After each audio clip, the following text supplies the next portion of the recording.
Hi, good afternoon if you are on the East Coast, and good morning if you are way out west. My name is Aaron Lacey, and you are listening to uh, Knock Knock, the government is at the door.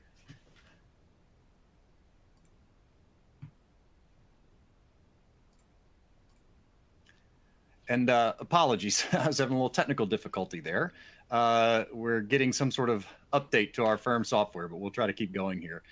This is part of the Thompson Coburn Higher Education series, and it's the latest in that series. Thompson Coburn, if you don't know us, is a law firm with lawyers around the country and multiple offices. We've actually got a number of people on today who are all in different places geographically. And within our law firm, we have a group of individuals who spend all or most of their time counseling institutions of higher education. And today we are very pleased, and I'll go ahead and get into some of the housekeeping while folks are coming on. But like I said, we're very pleased to talk to you about a subject that we think has been of great importance of late to institutions of higher education, and that's managing investigations or events that may crop up that otherwise require some sort of rapid response. Like I said, while folks are getting on, I'll go through some housekeeping. So first of all, you've got your Q&A widget there that hopefully you can see on your screen. If you have questions during the presentation, please put them in the Q&A, and then we'll try to get to those towards the end and walk through them. And if you, let's see, the resource widget is also on your screen. Here, let me go back one. Sorry, having a little technical difficulty there. The resource widget is on your screen. And if you've got common technical questions, issues like the ones I'm experiencing right now, you can go to that resource widget and hopefully it'll help you out. Actually, strike that. The resource widget is where you'll find the slides for the presentation. The help widget is where you'll find answers to common questions. And then finally, as always, we have a webinar, a post-webinar survey, and we'd be delighted if you would take a minute to answer that. I'll also just note, as is almost always the case, our presentation today is approved for CLE. So if you're a lawyer type, make sure we've got a couple of secret words that are going to pop up, and we need you to just click on those secret words when they pop up, right? So that we'll know you're here and attending. Let's see, the presentations are credited for CLE in California, Illinois, and Texas for an hour of general credit, and in Missouri for 1.2 hours of general credit, and in New York for 1 hour of professional practice credit for experienced and transitional attorneys. So again, please make sure if you are an attorney type trying to get your CLE that you're sticking around and showing up for those secret words. All right, so just a couple of notes with regard to the presentation, our little preamble here. First of all, as you can imagine, things are changing rapidly in the world. So if you happen to be watching a recording of this webinar at a later date, meaning later than May 2025, just keep in mind some of the laws and things that we talk about could have changed, and we just want to highlight that for you. The hyperlinks that are in the PDF, and there are a few hyperlinks here and there, you can click on those and they take you to underlying resources. And then finally, as many of you know who tune in to our presentations, we have a number of complementary materials thinking along the lines of like compliance guides, recorded videos, trainings, etc. And you can get to all of those on our higher education resources page, which is accessible at what I'll call the magical QR code. So you can pull down the PDF and scan that later. Or if you have the PDF, you can just click the link there that says here and get to everything.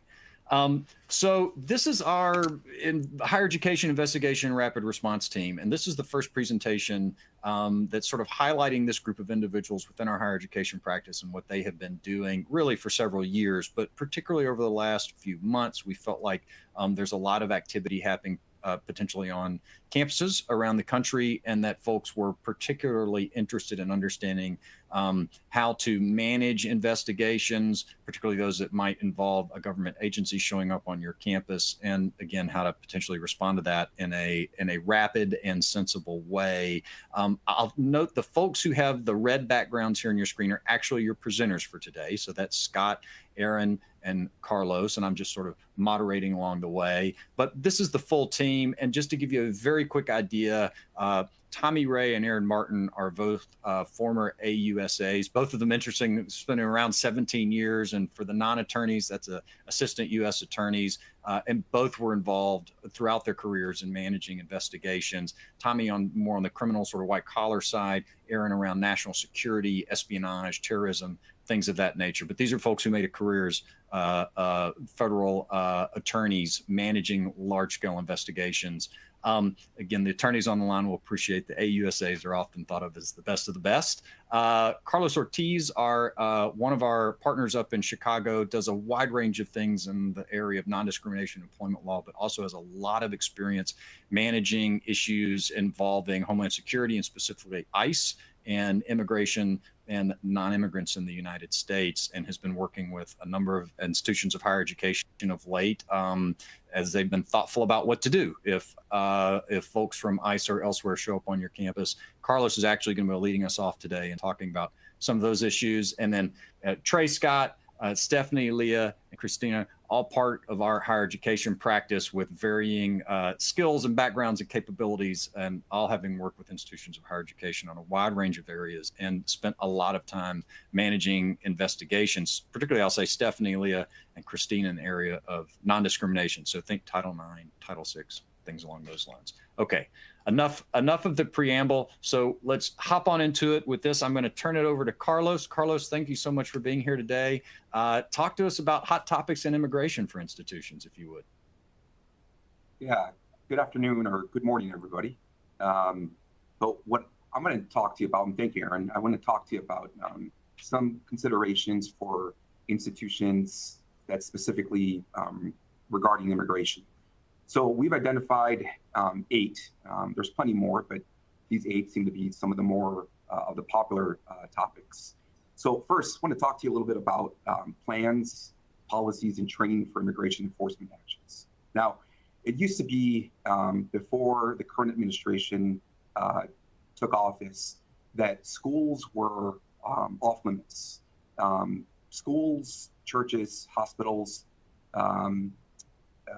were all off limits. And that policy was rescinded.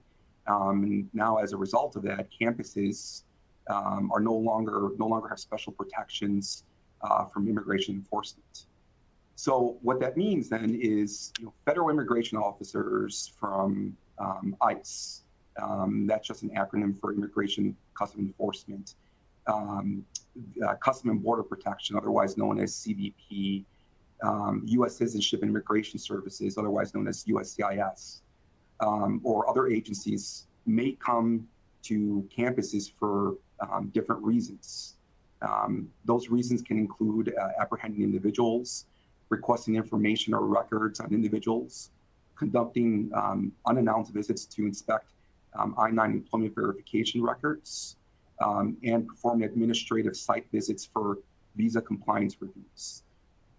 These visits can be stressful, and campus community members may feel pressure to comply with all requests, even when they're not required or legally mandated to do so. That's why it's crucial for all members of campus community, including staff, faculty, and students and leadership, to understand their rights and responsibilities when interacting with ICE or other federal immigration officers. Now, in most instances, when the government shows up, a judicial warrant will be required in order for them to be able to gain access to any what's called non-public areas or access to any records. But there are exceptions to that, and being able to recognize what those are and what the corresponding obligations are is essential. USCIS, for instance, conducts on-site inspections to verify that the terms outlined in a non-immigrant worker visa petitions are being followed. This is an example of what would be an exception to the requirement for a judicial search warrant, which we'll get into more detail later.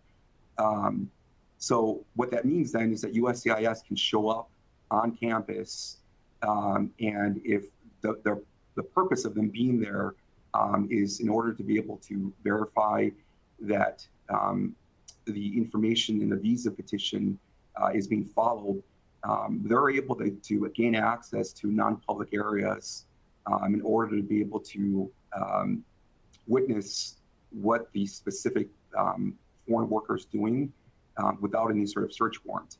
So that's an example of where understanding the distinction and the purpose about why they're on campus is essential. It's also possible that ICE may show up in order to be able to conduct what's referred to as a raid, or they may show up wanting to conduct an I-9 audit. In those instances, that's a different instance where a warrant, a search warrant, would be required in order for them to be able to gain access to any non-public area or any records. For these reasons and more, a plan of action is essential. For example, as part of this plan of action, we recommend to clients that they designate an individual or two as the primary people to respond to an inquiry and select an alternate contact to stand in when the primary contact is absent.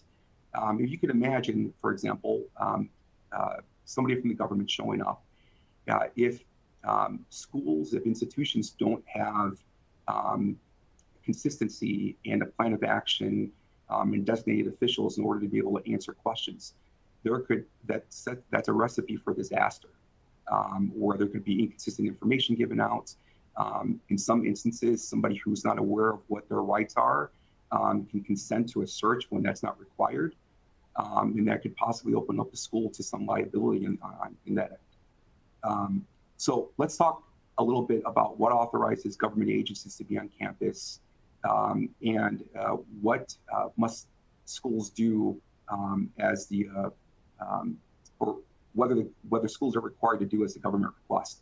We'll actually talk about that a little bit later on, and we have some scenarios for you to help highlight these issues. And so we'll talk about that in just a little bit. Moving on to I-9 audits. But actually, before we do that, I just want to make sure if you remember anything from this presentation today, just remember that it's okay. It's actually okay to say no to the government, barring there being a judicial warrant. It's okay to be able to say no to the government, and that's something that should be. I think that's something that a lot of institutions struggle with, but it's okay to say no. Moving on over to I-9 audits. I-9 audits are conducted to confirm employment eligibility. Institutions must ensure that I-9 forms are completed accurately and on time. Any discrepancies can lead to potential fines and penalties in the hundreds or thousands. If institutions with multiple campuses had remote workers who were onboarded during the COVID pandemic, and they took advantage of the temporary flexibilities that were permitted for I-9 purposes to verify List A or List B and List C documents remotely.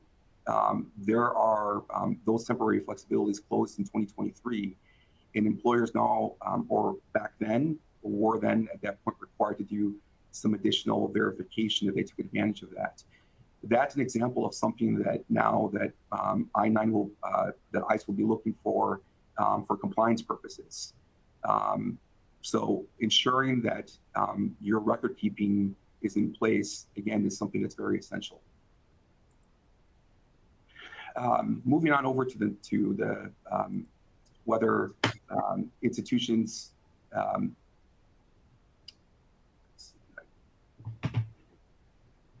there we go, I'm sorry. Must institutions turn over educational records or personally identifiable information? Interplay between the government and FERPA. We'll talk about that in just a little bit in one of the scenarios. What if my institution employs an H-1B foreign worker? Now, I talked a little bit about that earlier, and that would be an example of one of the exceptions to a search warrant. If any employer, including an institution, employs somebody, for instance, on an H-1B visa, an L visa, a TN visa, or any sort of employment-based visa, or has employment authorization, for instance, if somebody's on OPT, or even through CPT, the government's entitled to be able to come in without any warrant in order to be able to make sure that the representations that were made in documents regarding the duties are being followed by the employee and by the employer. So again, that's why it's crucial in order to be able to understand the differences and what's required in order for the government to gain access to certain areas that are non-public or to records that are non-public. With H-1Bs, H-1Bs also include other records that are public access files, for instance, that any member of the public has access to on demand. The other two topics we'll get to later on in the scenarios. I'm going to move on over now to the next slide here. We talk a little bit about some recent examples of immigration enforcement efforts. Now, one of the hottest topics now that in the immigration land is the revocation of non-immigrant student visas and or SEVIS records. Now, it's important to understand what the difference is between visas and SEVIS records. Visas in general, I like to refer to visas as the key that you use in order to be able to get into the door. F1 visas, which most students are on, F1 visas, is what's required in order for somebody to be able to be permitted or to be admitted into the country. Once they're admitted into the country, the visas no longer determine whether somebody is, that visa no longer determines the duration of their authorized stay. That's a different document. SEVIS records are tied to I-20s, and the SEVIS records are essential for students to be able to have because it's their entire record of what their study is, what country they're from, and how long their study, the duration of their study is going to be. Now, recently, when the government began revoking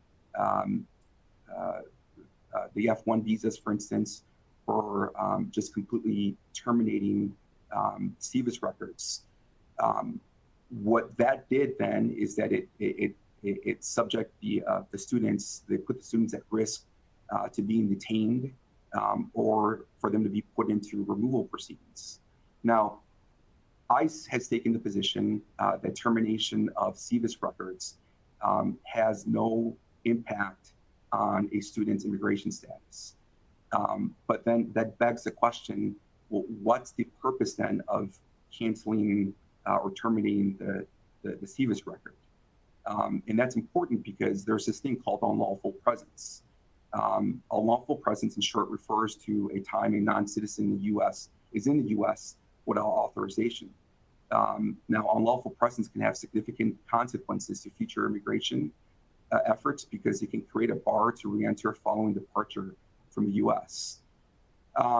Now, USCIS's policy back in 2009 was that unlawful presence can only begin upon a determination by an immigration judge of the student no longer being in status, or when the student departed the country.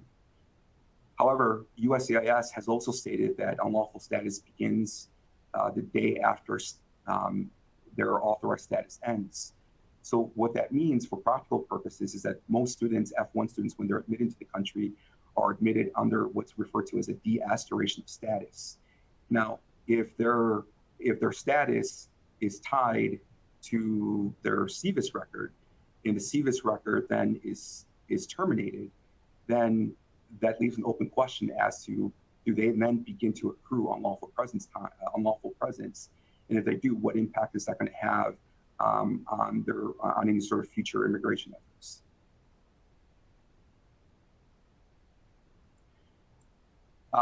There's some other matters that we'll get to at the end. I'm just going to go ahead and it's time for our first secret word of the day.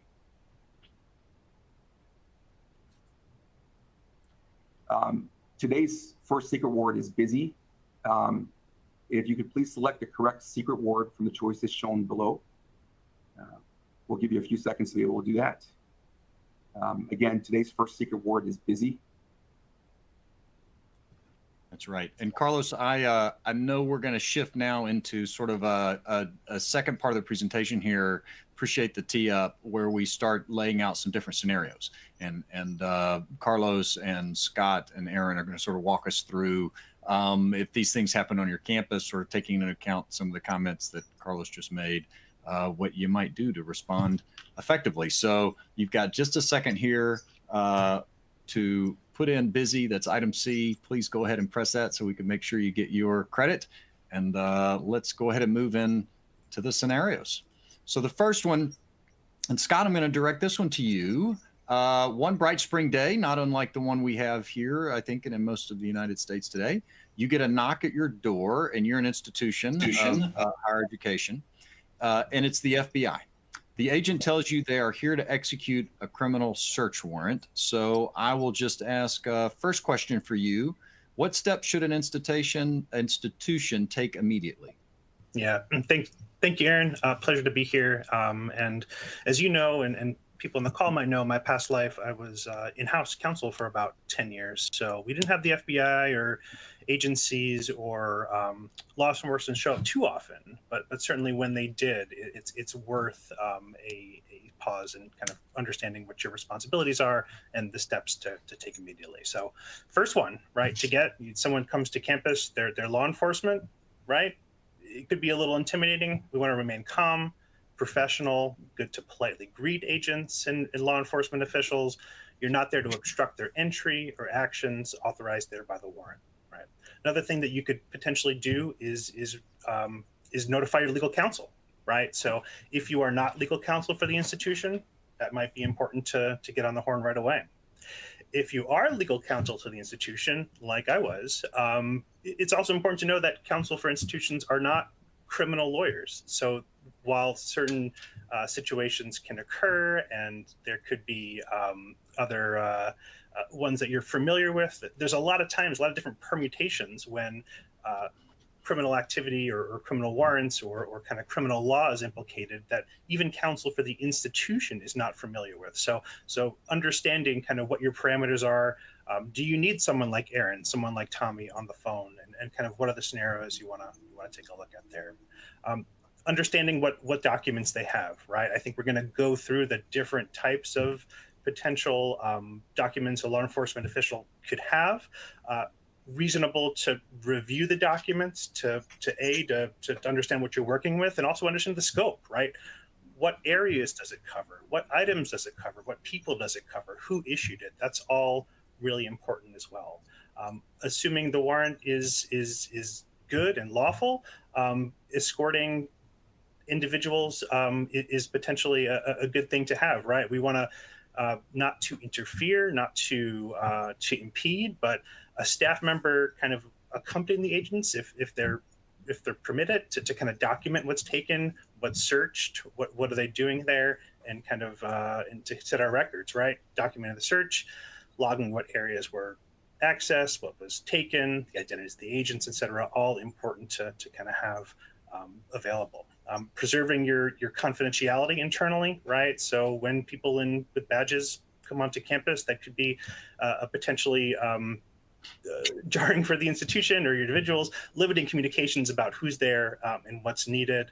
And right, we want to make sure that we're permitting and helping, but also not kind of going too far. I think we'll talk about next steps, what potentially to avoid. Scott, actually, before you get to that, I wanted to ask you a question, and I'll maybe open this to Aaron too. By the way, when Scott said you may want to call an attorney like Aaron, to be very clear, he meant ERRIN, not AARON. Don't call me, call Aaron Martin. Right. But Scott, here's my question for you, and Aaron for you as well. I assume it is appropriate when law enforcement officials come on campus. Now, presumably they're going to identify themselves and show you some form of identification, and also if they've got a warrant, let you review that warrant. But I just, want to ask you, let's assume they don't do that immediately, or at least it's not immediately evident to you. I assume it's totally appropriate to ask those questions and politely, request to see all the types of identification, et cetera, that you need. Is that fair? Yes. Yeah. No, I think that's absolutely fair.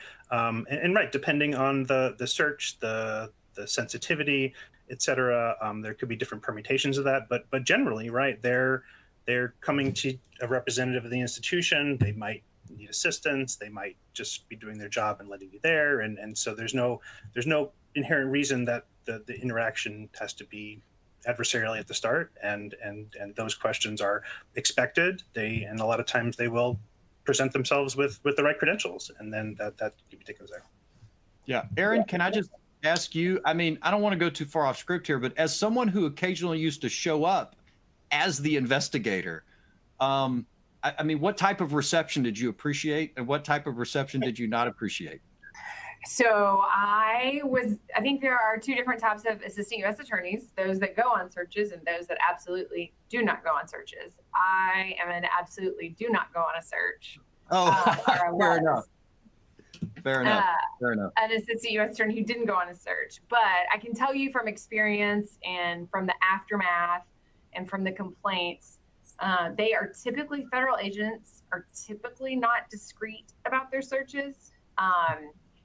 For a variety of reasons. I think part of it is just that they want people to understand it's a big deal, but a lot of it, and the more legitimate reason, is just really safety. Especially the FBI will take a lot of time in planning a search and executing a search, and they usually bring a lot of people to it. So federal agencies typically bring more people than you'll see from like a state agency that you might encounter. But it is, to answer your original question, yes, it is entirely appropriate if you have some concern about who this is and if they're really who they say they are. It is appropriate to ask for identification and names. Yeah, good. And I'll just emphasize something that Scott, I promise I'll quit interrupting, but Scott made a great point earlier about making sure you document, to the extent that someone has come on campus, it is the FBI in our scenario. So let's just assume that's verified and you're cooperating with them and they're conducting an investigation, documenting what they've reviewed. There are obligations you may have. There's FERPA has one, for example, where even if appropriate parties in some circumstances are obtaining access to education records, you have this obligation to potentially disclose in that education record that it was disclosed to law enforcement or some other party. So there can be those types of responsibilities. And if you're not documenting along the way, those records in particular that are being accessed, even legally by law enforcement, it may impede your ability to comply with some of these other obligations down the road. Okay, Scott, I promise I will stop interrupting. What should you avoid? Let's get us back on track.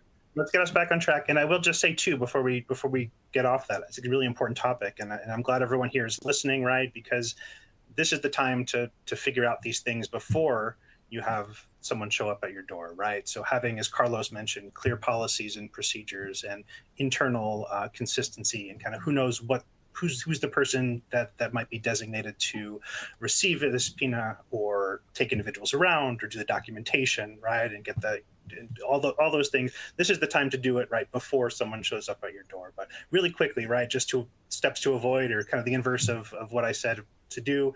You don't want to obstruct the search, right? You can't interfere with lawful execution of documents and warrants, obstruction charges, right? Don't consent to an expanded search, right? Don't voluntarily allow searches beyond what's kind of specified in the warrant. Obviously, we can't obstruct, and they've got to do their job. But consenting to an expanded search is not your job, and that's something that you just want to try to avoid. Don't speculate about the investigation or kind of things like that. That's something for legal counsel to deal with, right? Avoid alerting students potentially or subjects, right? You don't want it to be obstructing the investigation, and no altering, no destroying records, no anything like that. Anything that could get you into hot trouble with the feds. Yes, and any kind of trouble is bad with the feds, but hot trouble in particular is to be avoided. Yeah. It's the worst. All right. So that takes us on to scenario 2. And Aaron, I'll ask you to sort of jump in and lead this discussion. Okay. So we're continuing with our scenario. The FBI has shown up, but this time the FBI goes directly to the university's dining hall manager with the search warrant, or with a search warrant, I should say. So first question, what should the dining hall manager do upon initial contact with the FBI? Okay, so in this scenario, it's the search is at a dining hall, but wherever it might be on campus, the person in charge, the person that's kind of handling the scene as it is, I think first should reach out to your university's point of contact. I think typically that's in the general counsel's office, but it may be someone different in your institution. So I think that's the first thing. Who do they need to reach out to be coordinating the university's response?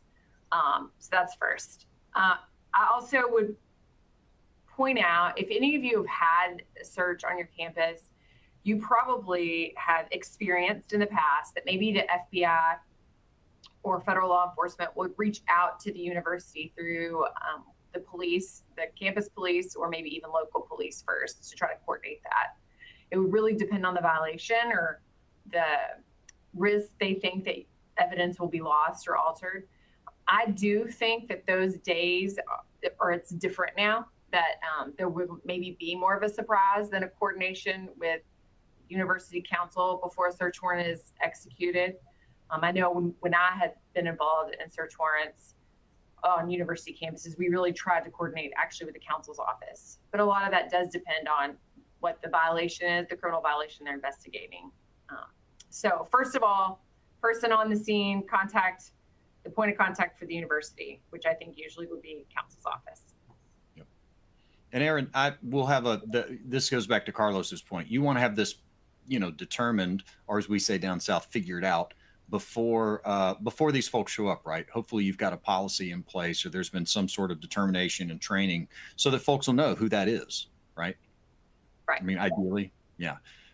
What should other university personnel do? We've got this follow-up question here.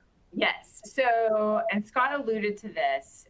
So my advice is, and I'll repeat it multiple times throughout the hour, is be polite. Have everyone be polite. It is not, it's not just a common thing to have a bunch of federal agents descend anywhere. It'll be stressful. It'll probably be loud. It will be garnering a great deal of attention from people on campus, probably the media. I think just saying over and over and over, be polite, be polite, be polite. Don't be combative. Don't be confrontational. Be polite. And if they have a lawful order, if they have a judicial search warrant, follow lawful orders. But the flip side of that is you can be polite and you can follow lawful orders without answering questions. And the advice I would give is don't answer questions until you have, or whoever's on the scene has had an opportunity to speak with counsel, whether that's your university counsel, your general counsel's office, or whether it's outside counsel that you contact because it's a search warrant and you want somebody that specializes in that. I think it is natural for people to want to be helpful and to want to comply with law enforcement. We all want to. We all want to answer questions because we want to be helpful to law enforcement and we understand their mission and we understand their jobs.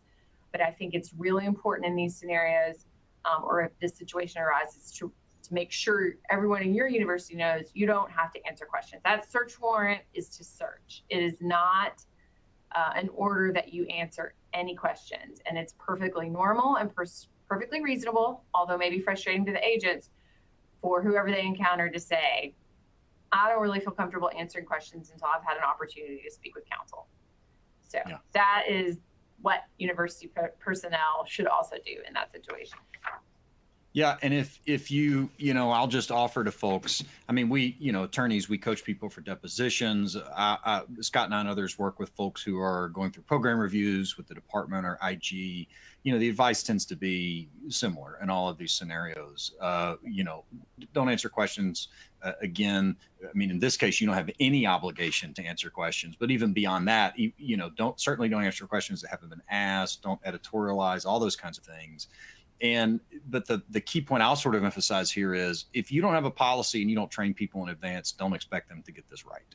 right? So one of the things you really can do, I mean, we've got this whole presentation today. I'm about to go into, we're going to continue through these scenarios, but just keep in mind, one of the most important things you can do is just to spend a little time being thoughtful about this, decide who your point of contact is if someone shows up on campus, right? And train folks around the campus so that they will know that when whether it's the press or it's an investigation or law enforcement, they'll know this is who you should go see, and they'll appropriately direct them. Because if you don't take the time to make that decision and you don't train them to do it, you can't expect them to get this right.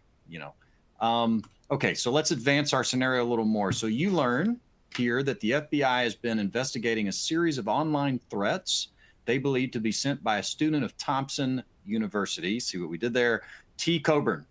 Mr. Coburn has an on-campus job at the school's largest dining hall. So again, the FBI is here, and they're thinking that there's a series of online threats that may be sent by this Coburn student. Coburn has an on-campus job at the school's largest dining hall, and part of Coburn's job duties include reconciling the accounts of students utilizing the dining hall. In this role, Mr. Coburn has access to a university computer. Okay, so now we know why, or we've got some understanding why the FBI is here. There's a student that's potentially engaged in some questionable misconduct and has an access to the university's computer systems. So, Aaron, I'm going to direct this one to you as well. The dining hall manager is presented a search warrant for Mr. Coburn, the student, Mr. Coburn's work computer, his person, and any phone or electronic device in his possession. And Mr. Coburn is at work. How do you tell whether the search warrant is valid? So a couple of things about that. I think we've talked about it a little bit already. It needs to be a judicial search warrant. I don't know that someone working at a dining hall would be able to look at the warrant on its face to tell whether it's valid. That's something that counsel is going to have to look at. They're going to have to look at the date, the location, and whether it's signed by a judicial officer. If it's a federal search warrant, it'll be signed by a federal judicial officer. Some federal agencies will work with state or local law enforcement, and for whatever reason, they may decide a state search warrant is better in a certain scenario. So it may not be a federal search warrant, it may be a state search warrant and still be valid. So that's really something that counsel, either in-house if they have the experience, or outside counsel will need to do, but they have to give a copy of the warrant. And so I think it is appropriate for whoever's encountered to ask for a copy of the warrant, to ask to take a photograph of the warrant, both the front of the warrant and the back of the warrant, or if it's many pages, all the pages of it. And then ask for the agent. There'll be an agent in charge. Ask for that agent's name and phone number to provide to counsel as well. Yep. Aaron, is it appropriate for the dining hall manager to say, look, I'm sure this is valid, but I'm not a lawyer. I don't have any way of knowing that. I need to call up to the administration building and get in touch with our counsel so they can come down here and make a determination and work with you all. And I'm really don't know that I can do anything until they get here. I mean, is that an appropriate response? I don't think it's an inappropriate response, as long as everyone is aware that is not necessarily going to have the FBI wait on you. If they have a valid search warrant, they have a warrant to enter the premises and begin a search. So I think that certainly that is a response that the dining hall manager could give in this scenario, with the understanding that they may not wait for counsel to get there. While you're looking at this warrant and sending pictures of it, the FBI is probably already taking their initial photographs and securing the location, moving people out of it so they can search. So they're not asking permission. The exercise here is really you obtaining the document and getting it to counsel to confirm. Right. Got it. Very helpful. Assuming the search warrant is valid, is the presence of the FBI legal? What do you do? So it is.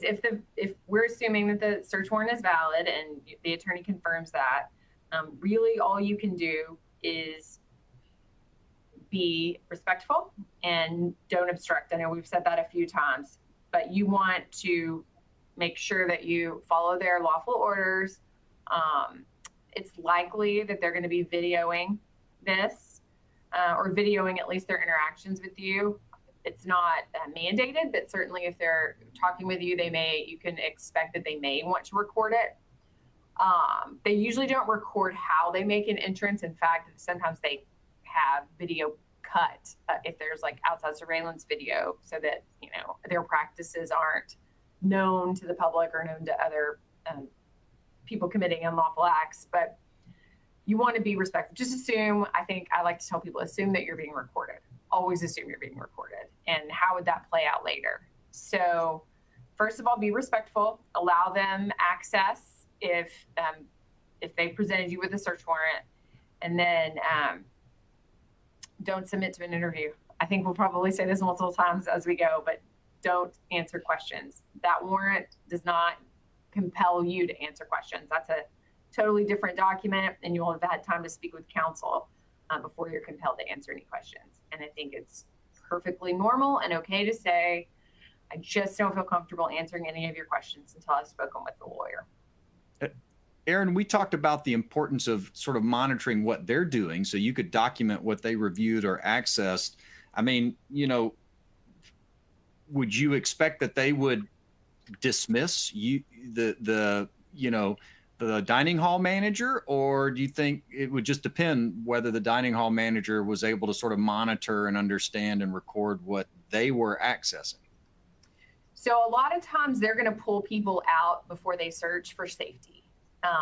Now they may allow the person in charge they may say, can you show us where, you know, Mr. Coverd's computer is, which computer he uses? And I think those are the types of questions and requests you can comply with without, you know, revealing any information. Yes, you can take them to where the computer is or where the office is. It will not be unusual for them to then escort you out of the location while the search is occurring. Got it. I don't think that takes away any expectation that you document what you do see and what you do know.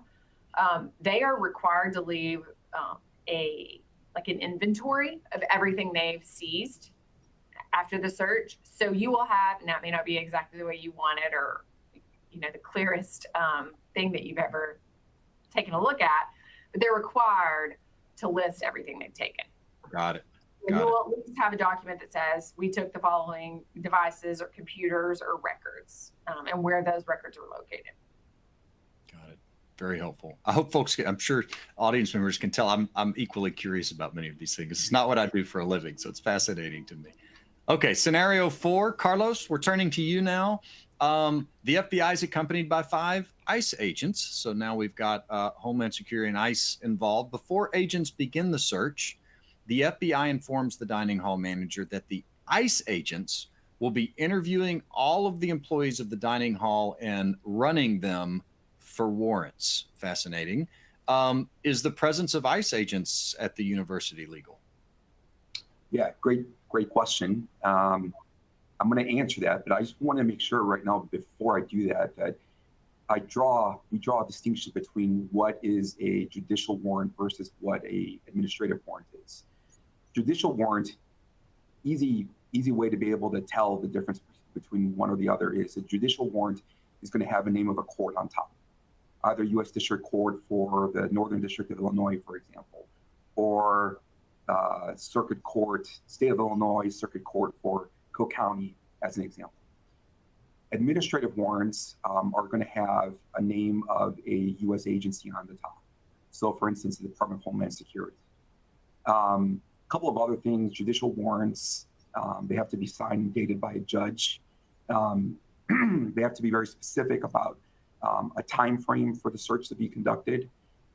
They have to include a description of the premises to be searched. So perfect example is that if you have on campus a building that has the address of 123 Easy Street, and then there's another building that has the address of 456 Easy Street, if the search warrant only identifies 123 Easy Street, they are not permitted to be able to go and search 456 Easy Street. Now, what that means for purposes of what you do as a university and as your designated official or designated representative should be doing is when he or she is handed the warrant, I always advise clients that they should always accept it, but never consent to the search. So it's very important, accept, but don't consent. Reason being that when you don't consent to the search, if there's a problem with the warrant, you'll permit counsel at a later date to go in and be able to challenge it in front of a court if that becomes necessary. Now, when I'm saying don't consent to it, I'm not saying stand in front of them and prevent them from being able to enter the doors. No, as Scott had mentioned, you never impede a search, but you don't have to consent to it verbally. And so that's an important distinction to be able to make. A couple of other things about judicial warrants. They have to include a list of the items to be searched and seized. For example, payroll records, I-9 documents, employee IDs. And if the judicial warrant is issued for an arrest of someone, it has to include a list or the names of the individuals that are going to be arrested. So with that said, let me make sure that I answer the question here. Is the presence of ICE agents at the university legal? So the answer to that question is, based upon these facts, no. And I'll tell you why. If you remember earlier, we go back just one slide here. The search warrant was for Mr. Colburn's work computer, his person, and any phone or electronic device in his possession. Here in this scenario, they're at a dining hall. And so ICE's presence in a area that would be considered to be non-public is not legal. So that brings up another point, especially with what's been going on since the current administration took office. It is vital for universities, for institutions to identify which areas on campus are public versus non-public. So as an example, most residence halls, for example, are considered to be non-public areas. Most universities require some sort of ID or there's some sort of interface by the door in order to be able to gain access to residence halls, a swipe of the cards, something of that sort. So those are considered for the most part, to be non-public areas. It's very, very important, to the extent that it's feasible, to be able to mark areas on campus that are non-public versus public areas. Any area that's a public area is somewhere where any member of the public, including ICE, would be permitted to be at. But if they are inside of a dining hall, my argument would be that their presence there is not lawful, especially based upon these facts. Now, I think that the other question here is, does ICE need a separate warrant? Now, the scenario here is, they will be interviewing all the employees of the dining hall and running them for warrants. Now, in order to be able to detain any individual, we go back to criminal procedure and the Fourth Amendment. ICE is law enforcement. They have to comply with the Fourth Amendment and have to have reasonable suspicion. So if they have reasonable suspicion of an unlawful act, then they are permitted to be able to detain somebody for a reasonable period of time to be able to question them. Now, just because they're permitted to be able to question somebody does not mean on the receiving end that any individual needs to respond to any questions that they have. And for that reason, we have been recommending to clients, institutions, that they provide students with a Know Your Rights document. It's a one-pager document that students can then take out, and it very clearly says on there, I'm exercising my right to not speak to you. And especially for students who might be foreign students who English is not their first language, getting approached by a member of law enforcement can be very, very intimidating. And there might be a little bit of a language barrier.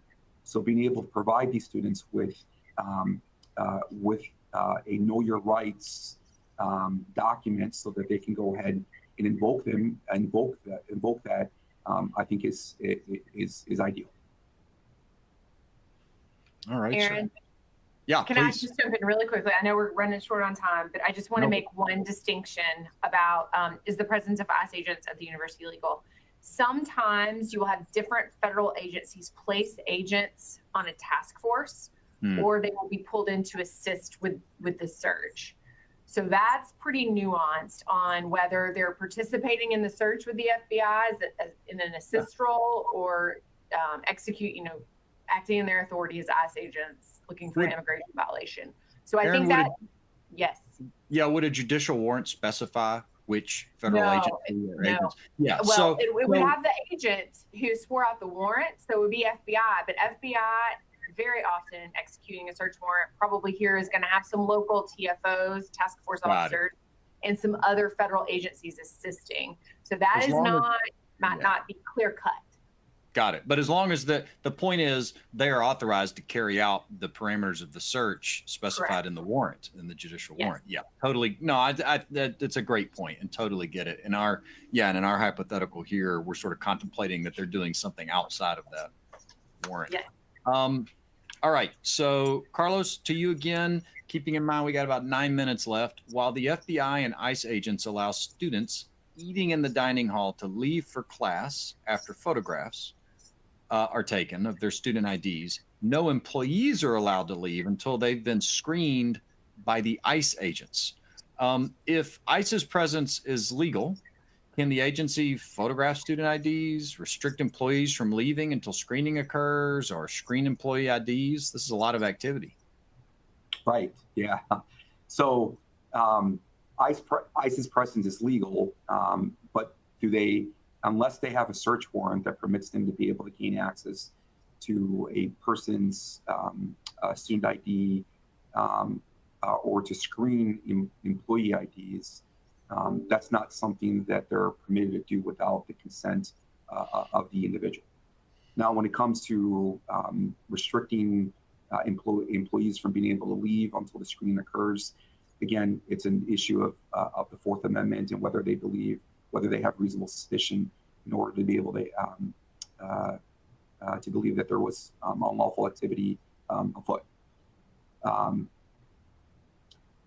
That second question there, is an employee required to submit? I'm sorry, go ahead. No, go ahead, by all means. Is an employee required to submit to a screening interview with ICE agents? The short answer to that question is no. There's no requirement that they do that. And in fact, if I was that employee's attorney, I would urge him or her to not consent to any screening interview without the presence of counsel. Yeah. Can I ask Carlos, Aaron, is there a scenario? I mean, we've really hammered home this point about not answering questions. In our hypothetical, we're talking about search warrants. Is there a scenario, and tell me if this is too long a thing to answer here, but is there a scenario where the FBI or ICE shows up and they do have a document that empowers them to compel interviews? No. Okay. You could get a grand jury subpoena that would compel you to testify before a grand jury, but that would be when the grand jury meets, and they could serve the subpoena that could compel your testimony. Of course, you have Fifth Amendment rights not to incriminate yourself, and so you would definitely want to get counsel at that point. But there is no on the side document that could be presented by federal law enforcement. So if they're telling you that that's the case, that's probably a flag. Yeah, right. That's super helpful. Super helpful. Aaron, I just want to actually just make one quick clarification, is that understanding that our audience here is national based and we have from all across the country, there's an exception to the reasonable suspicion standard that I had mentioned earlier, and that in a situation where you're 100 miles from the border for instance. So southern border or even the northern border, and I think that would include most on the northern border. For instance, it would include most of New York. If I have my geography correct about being 100 miles from the border, they can question anybody at that point without the need for any document or even without reasonable suspicion. Oh, fascinating. Fascinating. Yeah, appreciate that. So we have 2 scenarios left, and then I'll let folks know we do have a handful of questions, and we're willing to stick around afterward, and we'll get to those questions. We understand that folks on the line may have to leave at the top of the hour here. Okay, so Aaron, back to you. The FBI agents do not have a search warrant, but they've asked for a consent search of Mr. Coburn's work computer, his person, and his phone. Mr. Coburn, remember to all, Mr. Coburn's a student. Mr. Coburn asked the dining hall manager what to do. What should the dining hall manager tell Mr. Coburn? Okay, I think this will be quick because it's what we've kind of hammered home is just making sure everyone understands they don't have to consent and shouldn't consent without speaking to an attorney. I think my advice would be to have Mr. Coburn tell Mr. Coburn you should contact your own lawyer. I think probably within each different institution, you may have different policies about what your employees can tell students. So I understand that could change, this advice, but I think basically the university's lawyers wouldn't represent necessarily the student. And so the best advice would be like, you should contact your own. Yeah. And Aaron, I'll just add there that that's always frustrating when we were in-house. Students would come to us with questions and things like that, and even in less exigent circumstances. And just got to say that we represent the institution, and get your own lawyer is wise advice. 100%. And I know Carlos mentioned earlier about having the Know Your Rights document, which I support, but this is tricky business around immigration. I've had this discussion for years, the same thing that Scott just said, which is, we institutions should not be giving legal advice to students. I would make sure on that Know Your Rights document, I know on the one we provide clients, there's a disclaimer. It just says, you should talk to your own attorney. This is not legal advice. And exactly to Aaron's point, you could tell them, get your own attorney, you should be sure you understand your rights. But I would not say anything that sounds like the institution giving legal advice to Mr. Coburn. I mean, the dining hall manager may not be a lawyer, presumably, but that goes for counsel or anybody, right? I mean, and that's it's like Scott said, that's hard to do. It's tricky business, but you really want to be careful about that. Especially here if it's true, right? The student's interests are probably not aligned with the institution, right? And they might have committed a felony. And so I think all the reasons you said is just general good advice, and particularly when you have immigration and FBI, it's tricky stuff. So, Aaron, what should the dining hall manager do upon initial contact in this case where there's no search warrant upon initial contact with the federal agents? Well, I think certainly with respect to the university computer, the dining hall manager should not give consent to the FBI to search a university computer. He would obviously want to direct them to counsel. And then the university counsel or institution counsel would want to probably reach out to outside counsel about what their options are. And I think you raised a good point, which is if there is something criminal happening and the FBI is investigating, I think it's natural that the university would want to cooperate. But certainly there is a thought process that goes into that. And so I think the dining hall manager should certainly say, I'm not consenting to anything. I'm going to get with counsel first. Yeah. All right, that brings us to our last scenario with 2 minutes to spare. Carlos, this is for you. The ICE agents do not screen the employees do not screen the employees on site. Instead, ICE agents request a list of all employees and their physical addresses. So now we've got a request to the institution for employee information and physical address information. Is the dining hall manager or university, for that matter, required to provide the list of employees and addresses? Not without a search warrant. Yeah. Interesting. But if there was a judicial warrant that specifically said that this information was in the scope of their warrant, it would be different. That would be a different situation. Got it. Yes. And, you know, it's important, especially when we're talking about the institution setting, that FERPA plays a role here.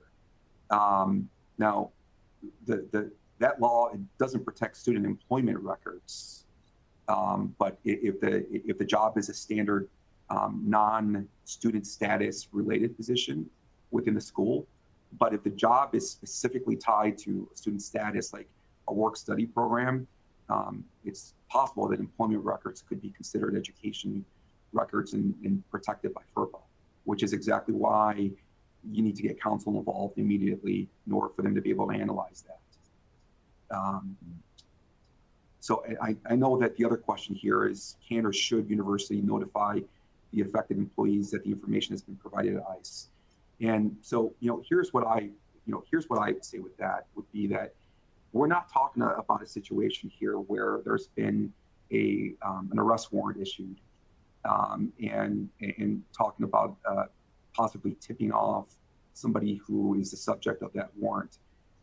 What we're talking about here is whether if the university does disseminate a list of all employees and their physical addresses voluntarily without an actual search warrant. You know, I think that's really comes down to a policy decision that the university needs to be able to make, you know, one that should be thought about ahead of time as part of preparing policies and procedures. I don't think there's a right or wrong answer to that. It's an issue of policy, what the comfort level of the university is there. And I'm going to go ahead, Carlos, just because we're at the top of the hour here. I want to get our second word out to folks. So please, if you're an attorney type, the second word is review, and that's bullet A, and go ahead and start filling that in. And I'll just make a pitch again. I know I've said this, but if you tuned into this, I'm assuming you're interested in this topic or have some concern. And, you know, obviously Aaron and Carlos and Scott and this team would be happy to work with you, but whether it's us or your own in-house counsel or some other qualified counsel or advisor, you know, I really encourage folks, as hopefully is evident from this conversation, there are opportunities when someone shows up on campus, when the federal government knocks at your door, to make some key decisions, right? Whether you give them access to certain things, whether you don't, you know, whether you give advice to students or employees, how you're going to go about reviewing that warrant, if you're calling counsel right away and getting them engaged. And if you haven't thought about these things in advance, and this is the kind of thing that you could probably put together in 3 or 4 hours and then you train people, you know, but these are pretty foundational concepts that we're talking about in many respects. But if you don't get them right, you know, you can't undo it, right? I mean, once you've given someone access to something, once they've reviewed the computer, once your employee has spent 30 minutes answering questions, it is what it is, right? And now you're doing damage control or you're trying to work around it. So if there's anything you guys take away from this while you're hitting review here on your screen, by the way, this presentation is going to be recorded. It's on our YouTube channel. So if you want to get somebody in your institution and bring them back and re-listen to some of these answers, please feel free to do that. But also, I just really encourage you, it's an important time to have these protocols worked out and to have your folks trained up on them. And take anything away, please consider doing that, because once opportunities are lost, again, you can't unlose those opportunities, to say that in the most awkward way possible. Just really quickly, I want to hit on a couple of other things, and then we're going to answer questions. The first is, if you are going to be at NACUA in Seattle, please, please, please come hang out with us on Monday afternoon. We've got an event. You can email me or Scott. It's going to be a really good time. We got a rooftop place. There'll be food and drink and all those kinds of things. So please, if you're going to be at the NACUA annual conference, come hang out with us. We would love for you to do that. If you want to access this video, any of our other videos, our compliance resources, you can scan here and it goes to our hired resources page, and everything's kind of in one place. So this is your jumping off point. I also just really want to take a minute to highlight our litigators have created a new page. They launched it about 5 weeks ago. They are keeping a running summary of several, I'd say about right now it's 10 to 15 pieces of higher education litigation that are very important. That's like the DEI executive order litigation, the DEI dear colleague letter, gainful employment, bar defense, lots of different things. And they're updating it every 2 weeks. You can subscribe to that. It's an excellent feature. And I really, if you're interested in the status of this litigation, it's free. Please feel free to put that on your browser or subscribe so you can follow those updates. And then here at the end of the presentation, I won't go through them all, but in the slide deck, you've got more in-depth profiles and contact information for everybody you've heard from today. So with that, I want to ask, we've had two different people, and Carlos, I'll pitch this to you and Aaron, sort of ask the same question here. But the idea is, how do you give consent without giving in the way of the search? Do you have to somehow articulate that you are not consenting for the record? I assume this is like when my wife showed up with a dog last fall and I said, I do not consent to this. And then I went to the grocery store and bought dog food. Am I close? How exactly does that work? Did I throw you with the dog example? How do you articulate not consenting? How do you articulate not consenting? What should you do? Should you put something in writing? Should you say it while also not getting in the way?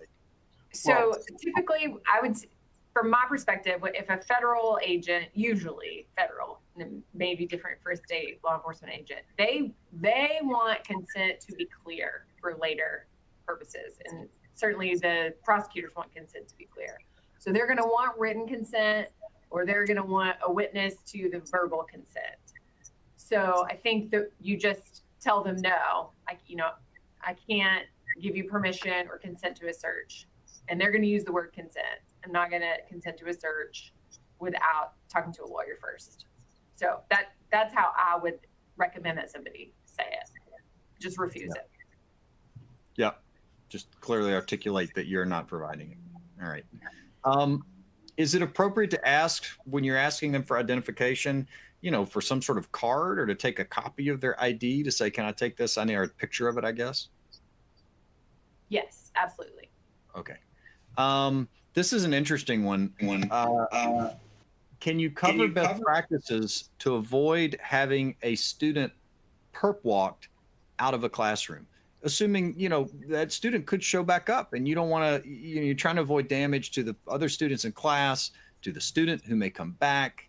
How do you do that? And let's assume for purposes of this scenario that law enforcement, either suspicion exists or they've got whatever document they might need so that they are potentially legally able to do this versus not legally able to do it. So this is not a law, and it does not give anyone an affirmative ability to assert this, but it is DOJ policy currently, at least, not to do perp walks. Now, does that mean you can tell somebody, enforce that? No, because if that law enforcement agency decides to do it against policy, then they've decided to do it against policy. So there's really nothing you can do to stop it if it's happening, if they have a lawful arrest warrant. So I think that's really something that you want to, if law enforcement reaches out to the university, negotiate on the front end and know that it's a possibility and say, hey, we get it. We want to make this person available to you, but we want to avoid a perp walk. What's the best way to do that? Can we call them into the dean's office and then you encounter them there? So I think that the ability to head that off is going to be on the front end. If it's happening, there's really nothing anyone can do.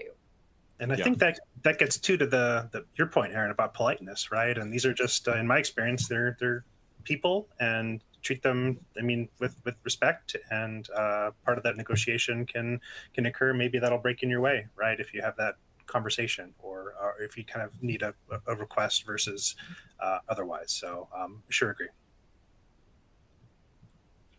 Yeah, Carlos, any additional? I know you've worked with schools where ICE has shown up and been asking for assistance in getting in touch with students.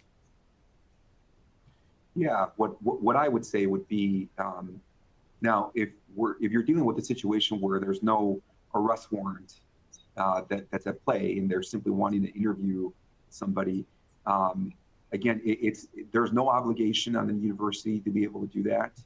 And there's a whole bunch of different policy considerations that the university needs to take into consideration. On one hand, I guess you want to be in good standing with the local law enforcement community. At the same time, though, you want to make sure that you're what message you're sending to your student body about possibly asking them to come to a certain location, possibly under false pretenses. And so I know in situations when I've handled that, my recommendation has been to strike a middle ground and to offer the contact information for the law enforcement and offer to give it over to the student, and then leave it to the student to then contact law enforcement. And at least there you're striking a middle ground and you're being completely transparent. And this is an interesting question. I don't know if you all have this information or not, but one of our questioners circulated in a PDF, and this was put together by Wisconsin, the state of Wisconsin, and it was information provided for state employees who might encounter federal agents at work. There's a lot going on right now between the state of Wisconsin and the federal government.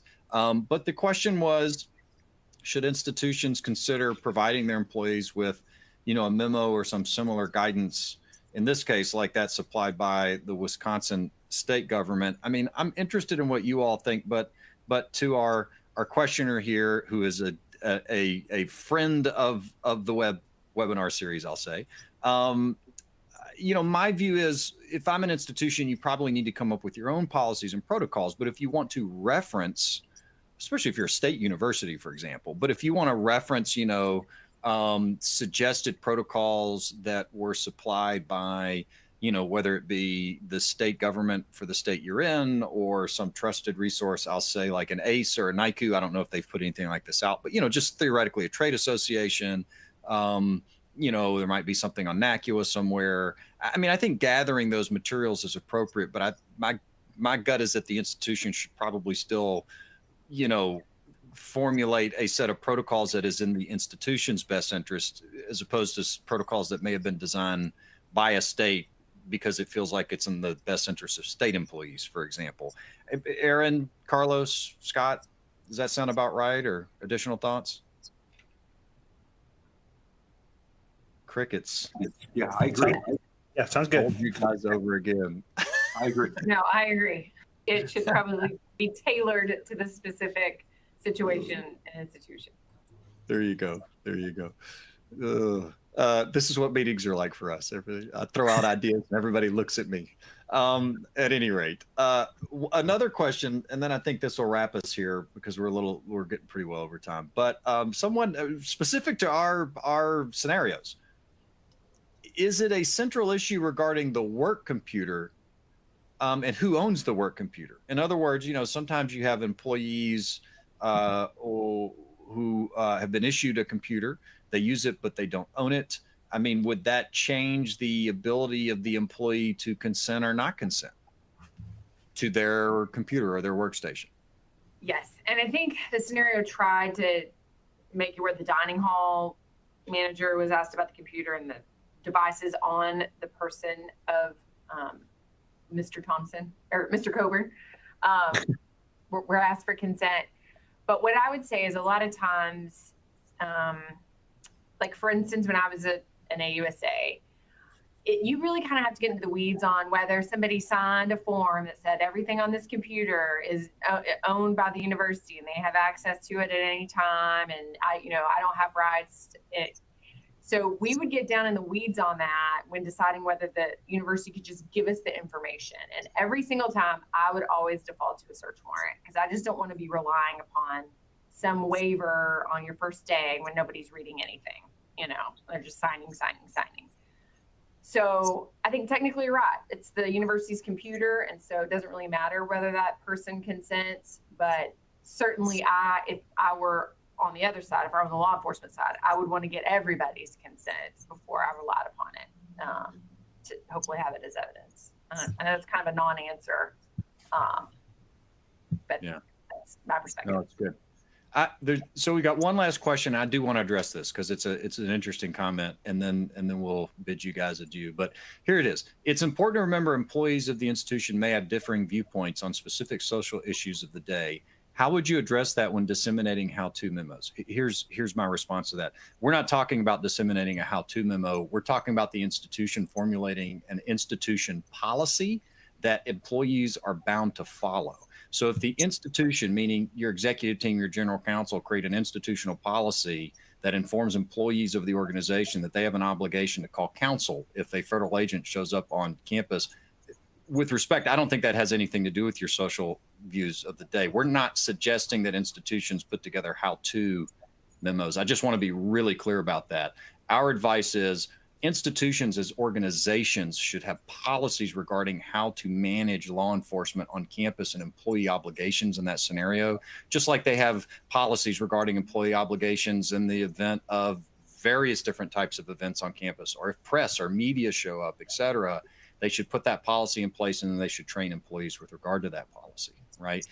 Whether that policy is somehow influenced by the organization or its senior or executive management's views on the issues of the day, fair enough. I couldn't say. But at the end of it all, if you're an employee and you've got an organizational policy, you should follow that policy. And the expectation of the organization is that employees will follow that policy as a condition of being employed. So it's a great question, actually. And I just wanted to highlight, we're not talking about sort of, voluntary how-to memos. We're talking about official policies of the organization regarding how to interact with, in this case, law enforcement on campus. Thank you all so much for tuning in. As always, great questions, great content. I'm very grateful, Carlos, to you, and Aaron, to you as well, and Scott. And we hope everyone is well. And until next time, we'll ask you to please be well. Bye all.